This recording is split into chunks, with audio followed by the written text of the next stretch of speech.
Israel baru-baru ini menuding Hamas berencana menyerang kedutaan besarnya di Swedia.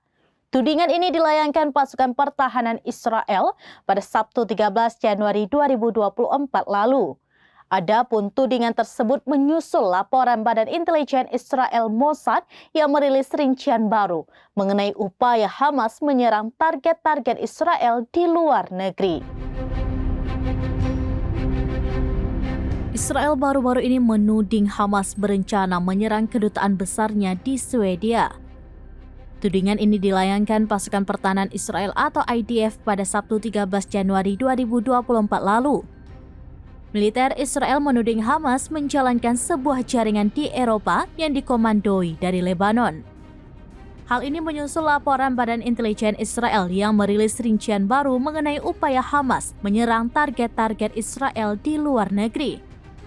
Kelompok Hamas di Denmark, Jerman, dan Belanda ditangkap pada bulan Desember setelah beberapa komandan Hamas tewas dalam serangan udara Israel di Lebanon.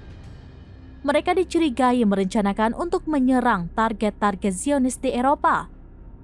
Menurut sebuah pernyataan yang dirilis hari Sabtu oleh kantor Perdana Menteri Israel, Badan Intelijen Mossad dan Shin Bet bersama dengan mitra-mitra asing telah berhasil membangun sebuah gambaran yang komprehensif dan mendalam terkait upaya Hamas tersebut.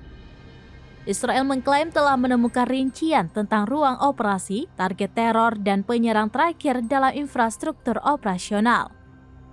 Mereka juga terlibat dalam operasi komando dari pimpinan Hamas yang sebelumnya tewas di Lebanon.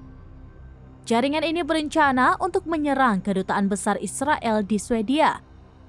Mengutip Tribun News pada Kamis 18 Januari 2024, menurut kantor Perdana Menteri Israel, jaringan Hamas di Eropa ini membeli UAV dan memanfaatkan organisasi kriminal mereka di Eropa untuk mendukung penyerangan.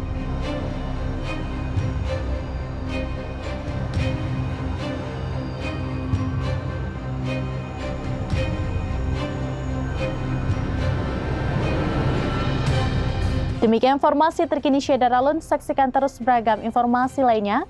Jangan lupa like dan share seluruh akun serambinews.com.